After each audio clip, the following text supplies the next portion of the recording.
Isipin mong ikaw ay pinili para sa isang tawag na kayang dalhin lamang ng iilang kaluluwa, isang banal at natatanging layunin. Kapag ikaw ay pinili ng mailalang, ito ay isang napakalaking karangalan, ngunit kasama rin nito ang pagharap sa mga pagsubok na tila imposibleng mapagtagumpayan. Sa buong video na ito, ating tatalakayin kung bakit ang mga pinipili ng makapangyarihan ay kadalasang dumaranas ng mas matinding paghihirap kumpara sa ibang mananampalataya. Kung ikaw ay maraming gabing nagtatanong kung bakit tila napakahirap ng landas na iyong tinatahak, ihanda mong tanggapin ang kaliwanagan at ibalik ang iyong pag-asa. Nakikita ng mailalang ang isang bagay na kahanga-hanga sa iyo, mga katangiang maaaring hindi mo pa napapansin sa sarili mo. Pinalalakas niya ang iyong espiritu upang manatili kang matatag hanggang sa pinakahuling sandali, kahit gaano pa kahirap ang daan. Ang pagtanggap ng banal na tawag ay isang pambihirang pribilehiyo. Isipin mong mabuti ito. Sa bilyon-bilyong taong naglalakad sa mundong ito, ikaw ang tinignan ng makapangyarihan at kanyang sinabi, ang taong ito ang magdadala ng aking layunin. Sinasabi sa atin ng banal na kasulatan sa Roma, Kabanata 8, Talata 30, at ang mga itinalaga niya noong una pa man ay tinawag niya rin, at ang mga tinawag niya ay pinawalang sala niya rin, at ang mga pinawalang sala niya ay niluwalhati rin niya. Kapag ikaw ay tinawag ng langit, ito ay hudyat ng isang napakagandang kapalaran na nakaabang para sa iyo. Subalit ang paglalakad patungo roon ay nangangailangan ng pagsuko ng ilang bahagi ng iyong sarili. Ang pagsagot sa tawag na ito ay kadalasang nangangahulugan ng pagbitaw sa mga taong mahal mo at sa mga bagay na pinanghahawakan mo. Ang prosesong ito ay maaaring makasakit ng malalim at magdala ng matinding pighati. Isipin mong iwan ang seguridad at mga ugnayang humubog sa iyong buong pagkatao. Ngunit bawat pag-alis at bawat sakit ay may layuning makalangit. Hinuhubog ka ng mailalang para sa isang bagay na higit pa sa iyong kasalukuyang pagkaunawa. Inihahanda ka niya upang maisakatuparan ang isang tungkuling walang ibang tao sa mundo ang maaaring tumupad. Sa video na ito, sisidlan natin ng mas malalim kung bakit kailangang tahakin ng mga pinili ang mas matitinding pagsubok. Malapit mo nang maunawaan na ang iyong mga paghihirap ay bahagi ng isang mas dakilang disenyo. Ang bawat pakikibaka ay hindi walang saysay. Ito ay paghahanda, isang hakbang palapit sa kahangahangang kinabukasang inilaan para lamang sa iyo. Ang bawat kirot at bawat luhang ibinuhos mo ay may malalim na kahulugan. Mauunawaan mo kung paanong ang mga pagsubok na ito ay humuhubog ng isang pananampalatayang hindi matinag at isang pagkataong karapat-dapat sa bigat ng iyong banal na tungkulin. Ihanda ang iyong sarili para sa isang paglalakbay na puno ng mga revelasyon at espiritual na pagbabagong buhay. Sa bawat aral na ating tuklasin, makikita mong kasama mo ang mailalang sa bawat sandali. Ginagawang katatagan ng iyong mga sugat at kahulugan ang iyong pagkalugmok. Sama-sama nating alamin ang hiwaga kung bakit mas matindi ang dinaranas ng mga pinili ng langit at tuklasin natin ang pag-asa na nananatiling matatag sa gitna ng unos. Manatili ka sa buong video na ito at makikita mong may banal na plano sa likod ng bawat balakid na humahadlang sa iyong landas. Bago tayo magsimula, nais kitang anyayahan na sumali sa aming komunidad sa pamamagitan ng pag-subscribe. Sa iyong pagsuporta, hindi ka lamang tumutulong sa aming layunin, kundi sinisiguro mo ring hindi ka mahuhuli sa mga mensaheng nagbibigay lakas sa iyong espiritual na lakbay. Sama-sama nating maipapahayag ang mensahe ng mailalang sa mas marami pang puso. Kapag iniisip nating tayo ay pinili ng langit, madalas nating iniisip ang isang buhay na puno ng pabor at kaginhawaan. Ngunit iba ang realidad. Ang tawag na ito ay kadalasang dumarating na nakabalot sa matinding pagsubok. Ang paghahandang kinakailangan para sa isang banal na misyon ay masidhi at hindi maaaring iwasan. Tingnan natin ng mas malapitan ang katotohanan ito simula sa pinakadakilang halimbawa, si Hesukristo. Ang ating manunubos ay nag-ayuno ng 40 araw at gabi sa isang tigang na ilang. Hinarap niya ang tukso mismo mula sa kalaban ng mga kaluluwa. Tiniis niya ang matinding gutom, lubos na pagkapagod at matinding pag-iisa. Bakit kailangang dumaan si Jesus, anak ng langit, sa ganoong kadilim na karanasan? Sapagkat ang karanasang iyon sa ilang ay mahalagang bahagi upang patatagin siya para sa kanyang huling misyon, ang mamatay sa krus. Isipin mong nag-iisa sa gitna ng walang katapusang disyerto, ang katawan ay nananaghoy para sa pagkain at tubig. Ang isipan ay nilulukob ng tukso na sumuko. Kinailangan ni Jesus na ihiwalay ang kanyang sarili sa lahat ng kaibigan at pamilya upang maranasan ang ganap na pag-iisa.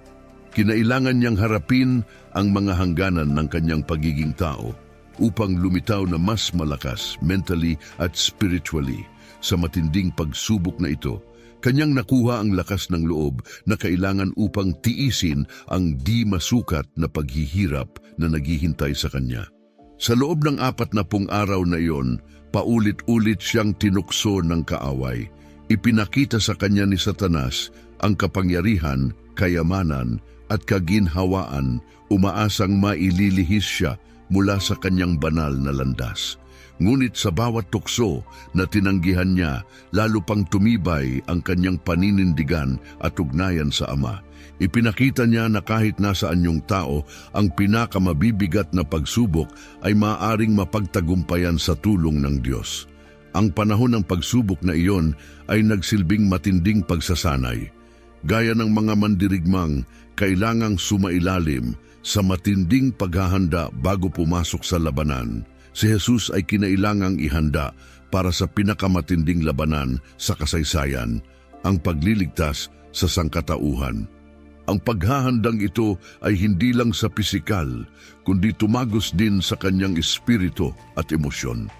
Ngayon, tumungo tayo sa kahangahangang kwento ni David, isang makapangyarihang halimbawa kung paanong ginagamit ng Diyos ang paghihirap at pag-iisa upang hubugin ang kanyang mga hinirang. Nang pinahiran ng langis si David bilang magiging hari, isa pa lamang siyang binatang nagbabantay ng mga hayop. Ngunit 20 taon ang lumipas bago niya tuluyang natanggap ang trono, mga taong puno ng matitinding pagsubok at masaklap na karanasan. Pinili ng mailalang si David habang inaalagaan pa niya ang kawan ng kanyang ama. Sa unang Samuel Kabanata 16, makikita nating pinahiran siya ng langis bilang hari, ngunit ang korona ay nanatiling malayo.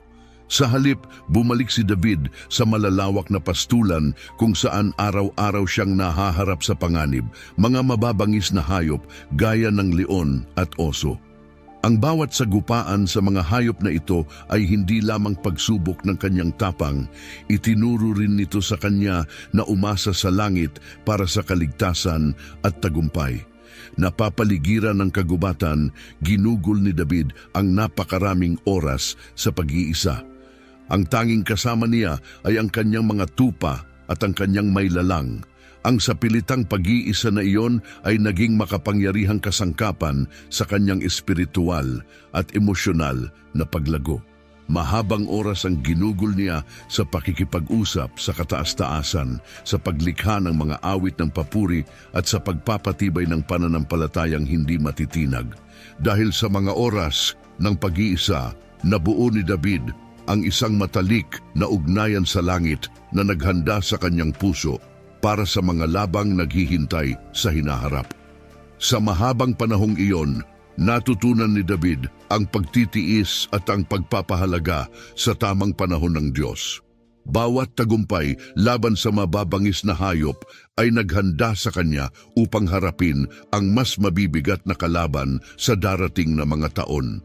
Hinihulma ng kataas-taasan ang kanyang kalooban, binibigyan siya ng mga katangian ng pamumuno at pagtitiwala sa langit. Para bang naka-enroll si David sa isang banal na paaralan kung saan bawat paghihirap ay may layuning hubugin siya bilang isang dakilang pinuno. Kahit matapos siyang pahiran ng langis bilang susunod na hari, naglingkod pa rin si David kay Haring Saul. Pinapatugtog niya ang kanyang alpa upang pakalmahin ang gusot na isipan ni Saul at binubuhat ang kanyang baluti sa digmaan. Bagamat batid niyang siya ang hinirang na tagapagmana ng trono, naglingkod siya ng may kababaang loob, natutong maglingkod at sumunod sa awtoridad. Ginamit ng langit ang panahong ito upang hubugin ang kanyang kababaang loob at tibay ng loob. Ngunit nagbago ang lahat ng si Saul na puno ng inggit at takot ay nagsimulang habulin si David ng walang humpay. Napilitan si David na tumakas at mamuhay bilang isang takas sa loob ng maraming taon. Nagtago siya sa mga yungib, gumala sa ilang at minsan pa nga'y humingi ng proteksyon sa mga kaaway ng kanyang bayan. Sa madilim na panahong ito, naranasan niya ang tunay na pag-iisa at kawalan ng pag-asa. Madalas na pakiramdam niyang iniwan na siya at wala ng pag-asa.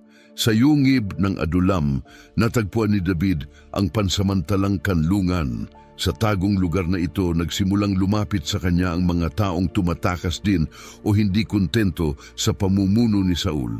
Umunlad si David bilang kanilang pinuno, natutong bigyang lakas at ipagtanggol ang kanyang grupo sa gitna ng matitinding pagsubok. Ang pagsubok na ito ay naging mahalaga upang mahubog ang kanyang kakayahang mamuno.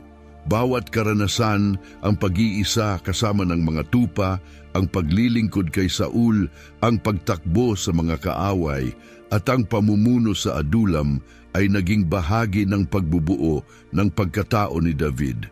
Ginamit ng langit ang bawat pagsubok upang patibayin ang kanyang ugali at ihanda siya sa bigat ng pamumuno sa isang bayan.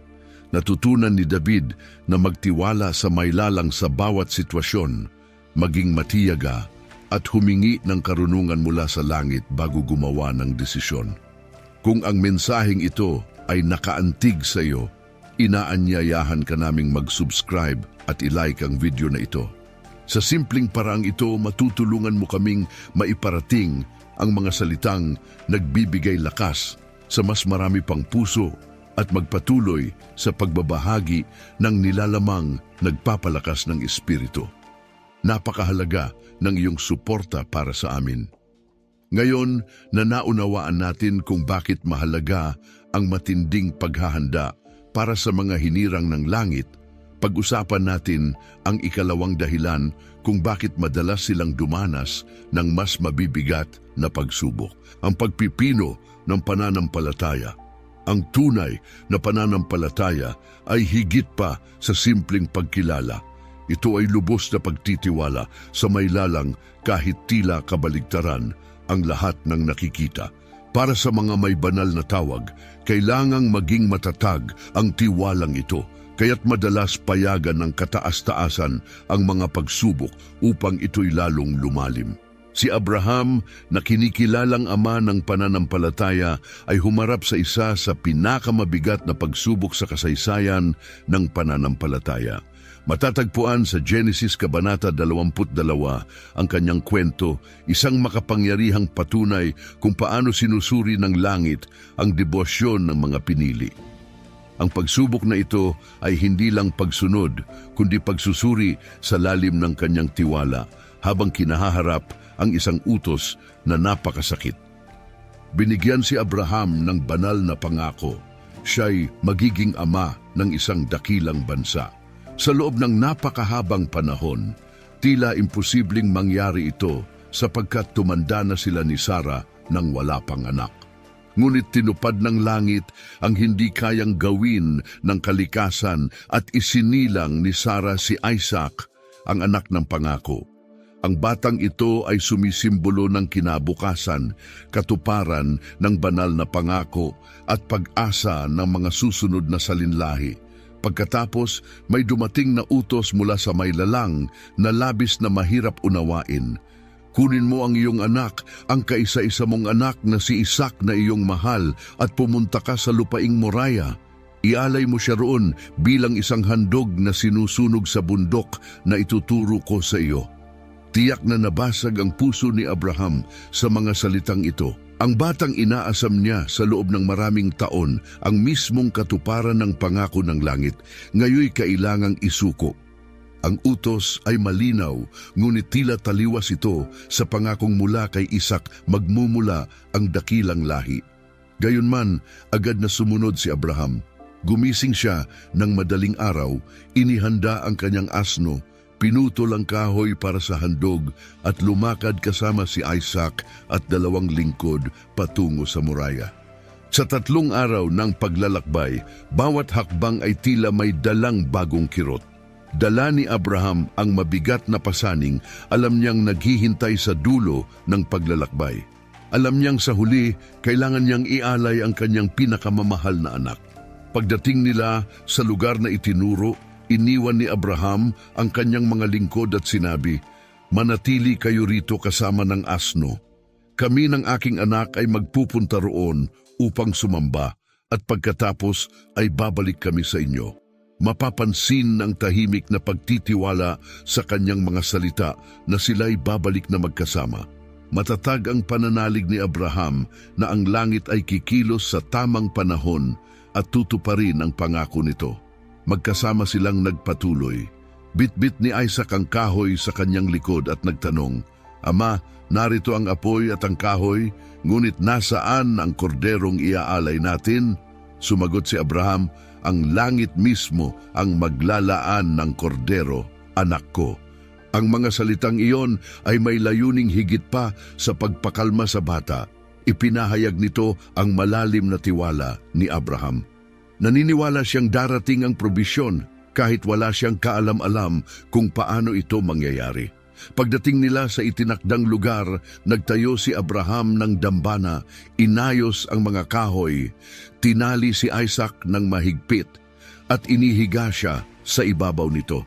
Isipin ang matinding emosyonal at espiritual na labanan sa loob ni Abraham sa mga sandaling iyon. Bawat kilos ay nangangailangan ng pambihirang pananampalataya. Pagtitiwalang ang may lalang ay mananatiling tapat at makatarungan kahit salungat ang lahat ng nakikita. Sa mismong sandaling itataas na ni Abraham ang kutsilyo upang tapusin ang paghahandog, may tinig mula sa langit na tumawag, "Abraham, Abraham." Sumagot siya, "Narito ako." Nagpatuloy ang mensahero, "Huwag mong sasaktan ang bata o galawin man siya. Ngayon ay alam kong tunay mong iginagalang ang kataas-taasan, sapagkat hindi mo ipinagkait ang iyong anak, ang kaisa-isang anak mong mahal na mahal mo." Sa huling sandali, kumilos ang langit at pinatunayan na naipasa ni Abraham ang pagsubok ng pananampalataya. Pagkatapos ay napansin ni Abraham ang isang lalaking tupa na naipit ang mga sungay sa dawagan, at ito ang inalay niya bilang kapalit ni Isaac. Matapos ang napakatinding pagsubok na ito, muling pinagtibay ng may lalang ang kanyang mga pangako kay Abraham. Sinabi ng Panginoon, "Ako ay sumumpa sa sarili kong pangalan," wika ng may lalang, "sapagkat ginawa mo ito at hindi mo ipinagkait ang iyong anak, ang mahal mong kaisa-isang anak. Tiyak na pagpapalain kita ng sagana at pararamihin ko ang iyong mga supling na hindi kayang bilangin, gaya ng mga bituin sa langit at buhangin sa dalampasigan. Lalampasan ng iyong lahi ang kanilang mga kaaway, at sa pamamagitan ng iyong angkan, pagpapalain ng lahat ng bansa sa mundo sapagkat nakinig ka sa aking tinig." Ang kwento ni Job na nakasulat sa sinaunang kasulatan ay isa sa pinakamapangyarihang patotoo tungkol sa pananatili ng pananampalataya sa gitna ng labis na paghihirap. Si Job ay namuhay bilang isang taong matuwid at may takot sa kanyang mailalang, ngunit dumaan siya sa sunod-sunod na pagsubok na yumanig sa kanyang tiwala sa pinakamabigat at walang patid na paraan. Ipinapakita ng kanyang kwento kung gaano kahalaga ang pananatiling nagtitiwala sa langit kahit tila gumuho na ang buong mundo sa ating paligid. Si Job ay may kasaganahan sa lahat ng aspeto ng buhay, kayamanan, kalusugan at isang masaganang pamilya. 10 anak ang tumatawag sa kanyang ama, napakalawak ng kanyang mga lupain at sagana sa mga alagang hayop ang kanyang mga bukirin. Maraming lingkod ang nasa ilalim ng kanyang pangangalaga. Kilala si Job bilang isang taong matuwid, tapat sa kataas-taasan at tagapagtanggol ng katarungan. Palagian siyang naghahandog, nananalangin para sa kanyang mga anak at humihingi ng kapatawaran sa anumang kasalanan na maaaring nagawa nila. Nagsimula ang salaysay sa isang tagpo sa langit kung saan kinuwestiyon ng kalaban ang tunay na katapatan ni Job sa harap ng maylalang. Ipinilit ni Satanas na tapat lang si Job dahil sa proteksyon at kasaganaan na nasa kanya. Kung alisin daw ang lahat ng iyon, tiyak na tatalikuran ni Job ang langit. Buong tiwala ang maylalang sa katapatan ng kanyang lingkod, kaya't pinayagan niya si Satanas na subukin si Job sa isang kondisyon, huwag kukunin ang kanyang buhay. Walang abiso at may matinding puwersa, dumating ang sakuna. Isang umaga lang nasaksihan ni Job ang pagkawala ng lahat.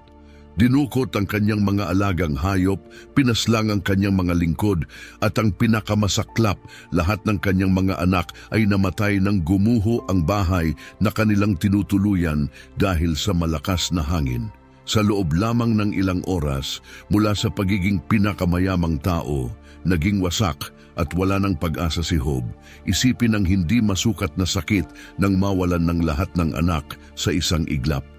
Nang makarating sa kanya ang balita ng kapahamakan, halos hindi niya ito makayanan. Bagamat lubos ang kanyang pagdadalamhati, pinanatili niya ang kanyang paggalang sa langit, pinunit niya ang kanyang kasuotan, nagahit ng buhok at napaluhod sa lupa. Sa gitna ng hindi matumbasang kalungkutan, yumuko siya sa langit at nagsabi, "Wala akong dala nang ako'y ipanganak, at wala rin akong madadala sa pag-alis. Ang langit ang nagkaloob, at ang langit din ang kumuha, purihin ang pangalan ng maylalang." Hindi pa rin nasiyahan ang kalaban sa pagtitiis ni Job. Iginiit niyang tunay lang ang pananampalataya kapag ang mismong katawan ay apektado. Pinayagan ng maylalang si Satanas na saktan ang katawan ni Job, ngunit hindi siya pwedeng patayin. Nagkaroon si Job ng masakit at malalalim na sugat mula ulo hanggang paa. Umupo siya sa abo, kinayod ang kanyang balat gamit ang basag na palayok, larawan ng ganap na paghihirap at kawalan ng pag-asa.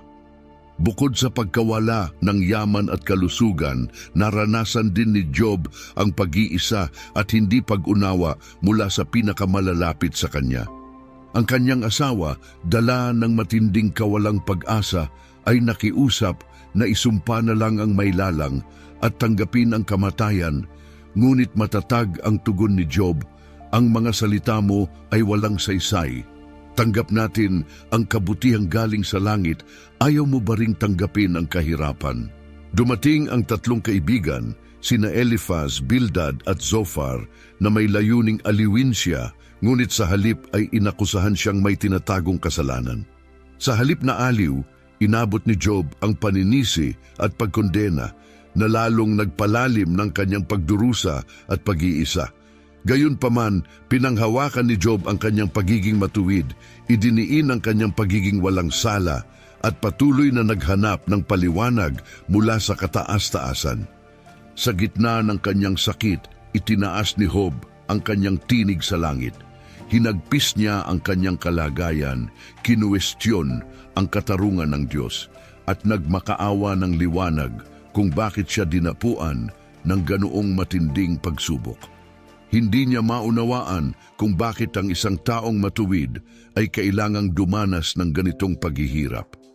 Sa kanyang pinakamalalim na pighati, hiniling ni Job na sana'y hindi na lang siya isinilang at isinumpa ang araw ng kanyang kapanganakan. Matapos ang mahabang palitan ng salita ni na Job at ng kanyang mga akusador, sa wakas ay sumagot ang langit. Ngunit sa halip na paliwanag tungkol sa pagdurusa, ang maylalang ay nagsalita mula sa isang malakas na bagyo at nagtanim ng mga tanong tungkol sa pundasyon at kaayusan ng lahat ng nilalang. Ipinamalas ng kataas-taasan ang kanyang kadakilaan at ganap na kapangyarihan. Ipinakita na ang karunungan at layunin ng langit ay lampas sa kayang abutin ng isipan ng tao. Sa harap ng gayong kagilagilalas na kadakilaan, tumugon si Job ng may pagpapakumbaba at pagsisisi. Kinikilala kong walang imposible sa iyo at walang layunin mong maaaring hadlangan. Kaya't itinatakwil ko ang aking dating mga daing at yumuyuko ako sa alabok at tabo. Matapos ang pagpapakumbaba at pagsisisi ni Job, ibinalik ng langit ang lahat ng kanyang nawala. Dinoble ng maylalang ang kanyang dating kasaganaan. Pinuno ang kanyang buhay ng mas maraming anak at kayamanang higit pa sa nauna niyang tinamasa. Patuloy na namuhay si Job ng maraming taon na puspos ng biyaya matapos matagumpay na makatawid sa kanyang panahon ng pagsubok. Nagtapos ang kanyang kwento sa ganap na panunumbalik, pinapakita na ang matibay na pagtitiis at hindi matinag na tiwala sa gitna ng sakit ay ginagantimpalaan ng langit. Matapos nating pag-aralan kung gaano kahalaga ang matinding paghahanda at pagsusulit ng pananampalataya sa mga hinirang ng langit, pag-isipan naman natin ang ikatlong dahilan kung bakit dumaranas sila ng mas matitinding pagsubok, ang proseso ng paglilinis at pagtalaga. Ang mga pagbabagong ito ay mahalaga upang ang mga pinili ay maging karapat-dapat na kasangkapan, ganap na handa para sa mga banal na tungkulin. Ginagamit ng maylalang ang paghihirap upang alisin ang ating mga kapintasan at italaga tayo, unti-unting hinuhubog tayo ayon sa kanyang wangis.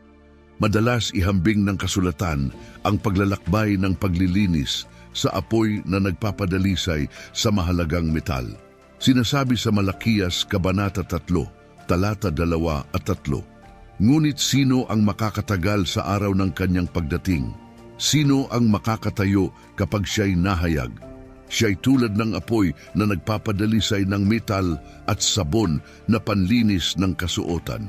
Uupo siya bilang tagapagdalisay ng pilak. Lilinisin niya ang lahi ni Levi gaya ng ginto at pilak upang sila'y makapaghain sa langit ng may tunay na katuwiran. Tulad ng mahalagang metal na kailangang dumaan sa matinding init upang matanggal ang dumi, ganon din tayong dumadaan sa mga pagsubok na lumilinis sa ating kaluluwa. Ang pagbabagong ito ay masakit, ngunit mahalaga upang mahubog tayo bilang mga larawan ni Kristo. Sa pamamagitan ng mga pagsubok, natututo tayong bitawan ng kasalanan, tanggihan ang tukso ng mundo at mapalapit sa ating maylalang. Ang pagtatalaga ay tumutukoy sa patuloy na pagbabagong espiritual kung saan tayo'y nagiging banal, inihiwalay at inilaan para sa banal na layunin. Isa itong tuloy-tuloy na paglalakbay ng espiritual at moral na paglago. Ipinaliwanag sa Hebreo Kabanata 12, Talata 10. Pansamantalang dinidisiplina tayo ng ating mga magulang ayon sa inaakala nilang tama, ngunit ang kataas-taasan ay dinidisiplina tayo para sa ating ikabubuti upang tayo'y makabahagi sa kanyang kabanalan. Ginagamit ng langit ang mga pagsubok at paghihirap upang ituwid tayo, itama ang ating mga maling landas at takayin tayo sa pamumuhay na ayon sa kabanalan. Bawat hamon na hinaharap natin ng may tunay na tiwala at kusang pagsunod ay nagdadala sa atin patungo sa mas mataas na antas ng pagtatalaga. Unti-unti tayong hinuhubog upang maging tulad ni Kristo na may mga birtud gaya ng pagtitiis, kababaang loob, malasakit at walang pag-iimbot na pag-ibig. Isa sa pinakamakapangyarihang halimbawa ng paggamit ng maylalang sa paghihirap para sa paglilinis at pagtatalaga ay si Apostol Pablo. Mula sa sandali ng kanyang pagbabalik loob hanggang sa huli niyang hininga, ang landas ni Pablo ay puno ng matitinding pagsubok at walang patid na pagtutol. Ngunit sa pamamagitan mismo ng mga pagsubok na ito, si Pablo ay pinadalisay at hinubog, naging isang makapangyarihang kasangkapang ginagamit ng langit. Mataas ang antas ng dramatismo sa simula ng kwento ni Pablo.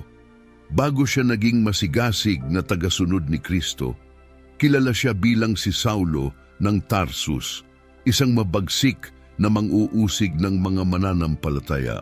Sa mga gawa Kabanata 9, isinulat ang kanyang matinding pagbabagong espiritual. Habang patungo sa Damasco, naranasan ni Saulo ang isang tuwirang pakikipagtagpo kay Jesus mismo. Nabighani ang kanyang mga mata sa matinding liwanag at narinig niya ang tinig ng tagapagligtas na nagsabing, "Saulo, Saulo, bakit mo ako inuusig?" Sa nakabibiglang sandaling iyon, nagsimula ang panibagong buhay para kay Saulo, na sa kalaunan ay magiging si Pablo. Nabulag siya sa loob ng 3 araw, isang banal na panahon ng pagbubulay at panloob na pagbabagong espiritual. Isang mananampalataya na nagngangalang Ananias na naninirahan sa Damasco ay tumanggap ng utos mula sa langit na ibalik ang paningin ni Pablo at bautismuhan siya. Sa sandaling bumalik ang kanyang paningin, agad nagsimulang ipangaral ni Pablo ang mensahe ni Jesus, patunay ng kanyang ganap na pagbabagong loob sa pananampalataya. Ngunit ang kanyang pagbabagong ito ay nagbukas lamang ng pinto sa isang buhay na puno ng matitinding pagsubok. Binalaan ng langit si Ananias, ipakikita ko sa kanya kung gaano karaming hirap ang kailangang niyang tiisin alang-alang sa akin. Ang babalang ito ay natupad sa bawat yugto ng buhay ni Pablo. Dumaan siya sa di mabilang na paghihirap, mga tanikala at kulungan. Malulupit na pambubugbog, pagbato sa katawan, pagkawasak ng mga sasakyang dagat at mga panganib sa bawat hakbang. Ang bawat masakit na karanasang ito ay nagsilbing panlinis kay Pablo, pinawi ang anumang kapalaluan o paghihiwalay mula sa langit. Sa ikalawang mga taga-Korinto, Kabanata 12, inilarawan ni Pablo ang isang paulit-ulit na pasakit, isang tinik sa laman na ipinadala upang siya'y pahirapan. 3 ulit siyang nakiusap sa langit na alisin ito, ngunit iisa ang sagot, "Sapat ang aking biyaya para sa iyo, sapagkat ang aking kapangyarihan ay nahahayag sa iyong kahinaan." Ang hindi pinangalanang pasakit na ito ay nagsilbing paalala kay Pablo na ganap siyang umaasa sa kanyang may lalang. Isa itong kasangkapan ng panlinis, nagpapanatili ng kababaang loob sa kanya at nag-uugat sa kanya sa banal na tungkulin. Sa halip na labanan ang pasakit na iyon, tinanggap ito ni Pablo bilang bahagi ng kanyang pagtatalaga, na pagtanto niyang sa kahinaan niya mas higit na nagniningning ang kapangyarihan ng langit. Inalay ni Pablo ang buong buhay niya sa pagpapahayag ng mabuting balita at pagtatatag ng mga pamayanang may pananampalataya. Halos bawat lungsod na kanyang pinuntahan ay may matinding pagtutol, ngunit hindi siya kailanman lumihis sa kanyang panawagan. Ang kanyang mga sulat sa mga iglesyang ito, karamihan ay isinulat habang nakakulong, ay makapangyarihang patutuo ng kanyang hindi matinag na tiwala at habambuhay na paghahangad ng kabanalan. Sa Filipos Kabanata 3, talata 8 hanggang 10, ipinahayag ni Pablo ang kanyang malalim na hangaring higit pang makilala si Kristo. Walang pag-aalinlangan, itinuturing kong walang halaga ang lahat ng bagay kumpara sa walang kapantay na yaman ng pagkakakilala kay Kristo Jesus na aking Panginoon. Dahil sa Kanya ay iniwan ko ang lahat at tiningnan ko itong basura upang mapasa akin si Kristo at ako'y mapabilang sa Kanya, hindi sa pamamagitan ng sariling katuwiran na mula sa batas, kundi yaong galing sa pananampalataya kay Kristo, ang katuwirang kaloob ng langit sa pamamagitan ng paniniwala. Ang pinakamalalim kong hangarin ay makilala si Kristo, maranasan ang kapangyarihan ng kanyang pagkabuhay na muli at makibahagi sa kanyang mga paghihirap na maging katulad niya sa kanyang kamatayan.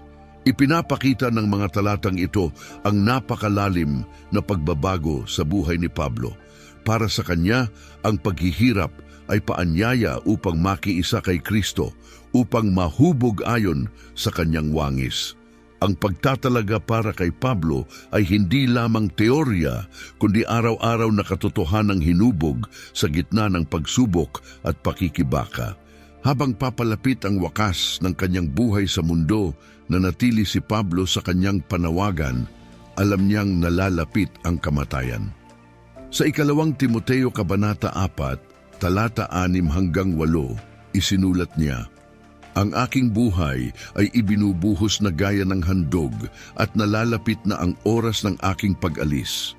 Nakipaglaban ako sa mabuting laban, natapos ko na ang takbuhin, iningatan ko ang pananampalataya.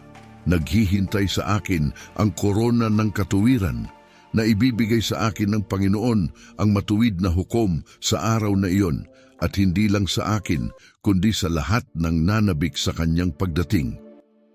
Ipinapahayag ng mga salitang ito ang katiyakan at kapayapaan ng isang taong dumaan sa matinding paglilinis at pagtatalaga.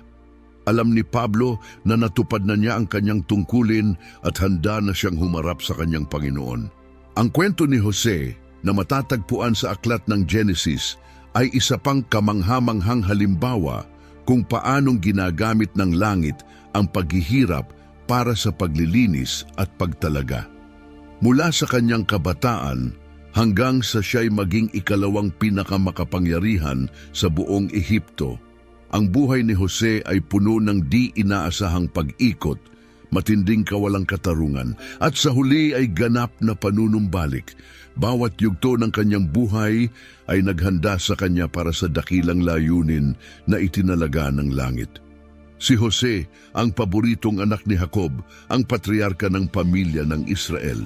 Mas labis ang pagmamahal ng kanyang ama sa kanya kaysa sa kanyang mga kapatid, kaya't nagtanim sila ng selos at galit. Napanaginipan ni Jose na balang araw ay yuyuko sa kanya ang kanyang mga kapatid, mga pangitaing lalong nagpataas ng galit nila sa kanya.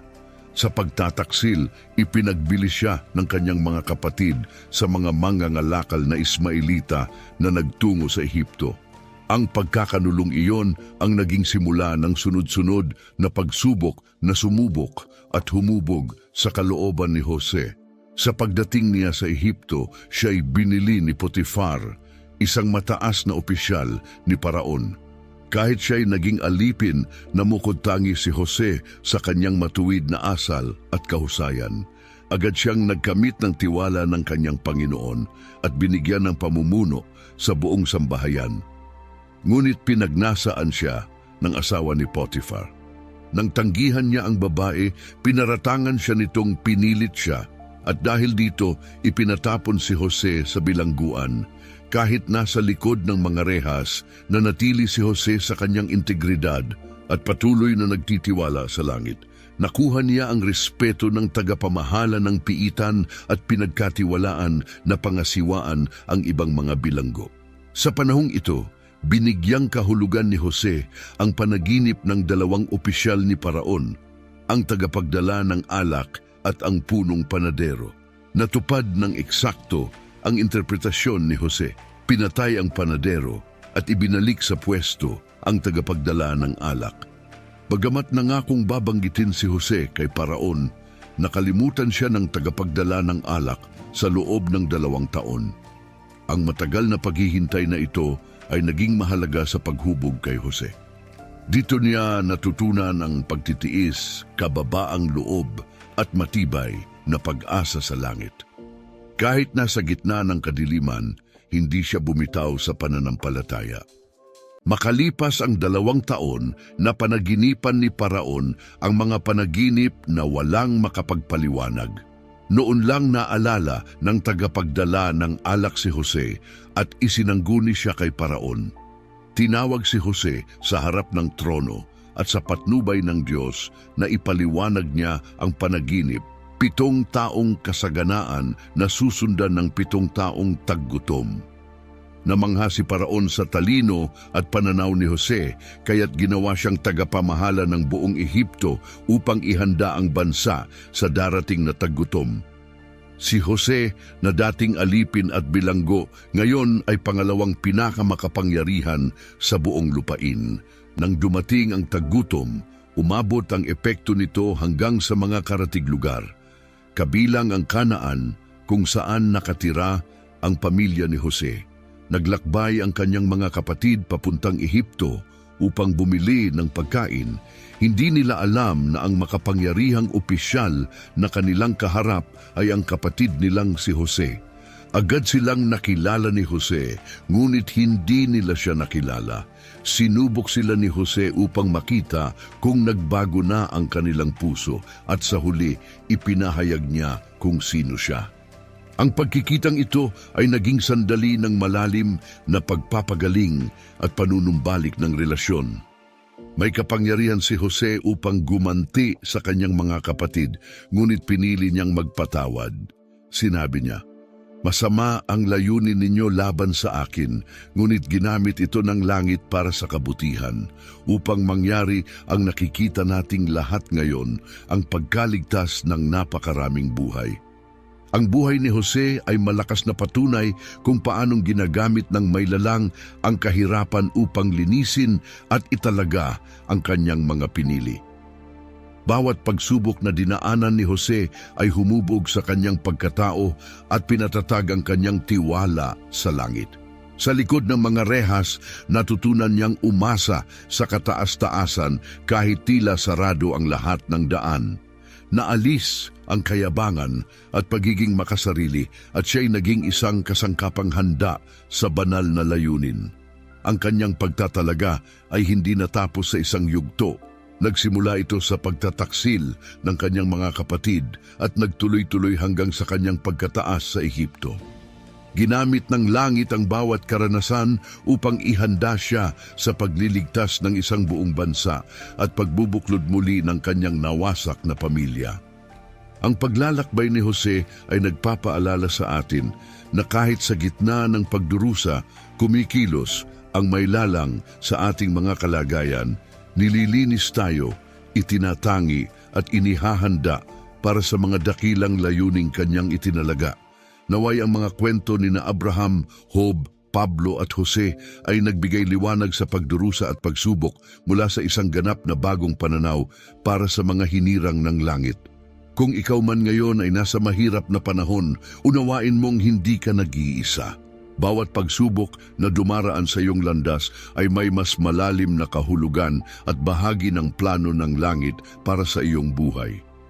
Ang maylalang ay ginagamit ang bawat sandali ng sakit, bawat luhang bumabagsak, at bawat hamon bilang kasangkapan upang hubugin ang iyong pagkatao, patatagin ang iyong pagtitiwala, at dalisayin ang iyong kaluluwa.